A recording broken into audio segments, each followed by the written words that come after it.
বাদামি লেবুকে ইংলিশে বলে পমেলো।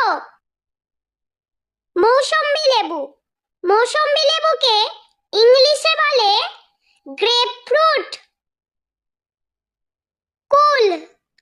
কুলকে ইংলিশে বলে প্লাম। আনারসকে ইংলিশে বলে পাইনঅ্যাপল। তরমুজকে ইংলিশে বলে ওয়াটারমেলন।